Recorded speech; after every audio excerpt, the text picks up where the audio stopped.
waliwo n'ebimu gwe byolaba n'ojjamu message endala golaba birimu amakulu era nga ga ddiini n'osharinga ate abalala ne babijjamu birala.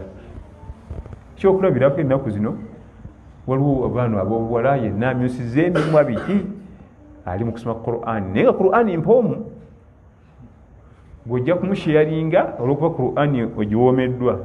Abalina agalwadde mu mutima ag'obuseegu ate obatuukeyo na buseegu omuwala omubalaga bwono waawa gwe wabaze ekirala message etuuse endala oyo tomusharinga muleke kubanga twawukana. Gwojja kuwulira Qur'an ekuwoomera alhamdulillah, omulala ayinza obutalaba Qur'an ye nga neyakuna tebimukolera goza buli omu Qur'an aginako mukwano.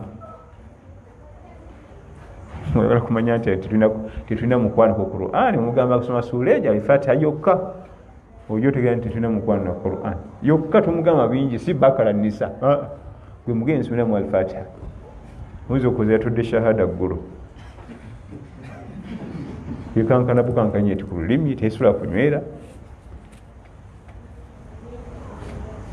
Ekituufu kiri nti Allah kyalaga nti liyaquma alladhi fi qalbihi marad, waliyo abantu abalina agalwadde mu mitima wesotekako omuwala oyo agalwadde gali ne gattuka butusi kati gwe oba ogattudde balina agalwadde gaabwe ab'obuseegu n'obukaba mu mitima so nga gwe wadde obala kirala bambi totekangayo oyo muleke.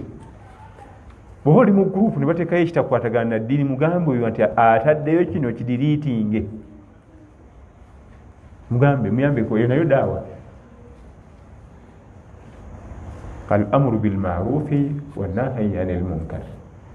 Eyo mu gurupu mwoli abantu 120 ng'oli mugwe kataala akakubamu ne bafuna ku kitangaala mugwe nti kino kano ka video kajja tufunyisa misango kadiriitinge kubanga bangambu bwe bakaterayo eri nga sigo kataddeyo kuba okasimula wano okawuwo eri kasigalayo eyakataddeyo oba mbu ne bano badimini mbu yasobola okajjirayo ddala gwe mugende nti kano bino bigenda tufunyisa misango kajjeeko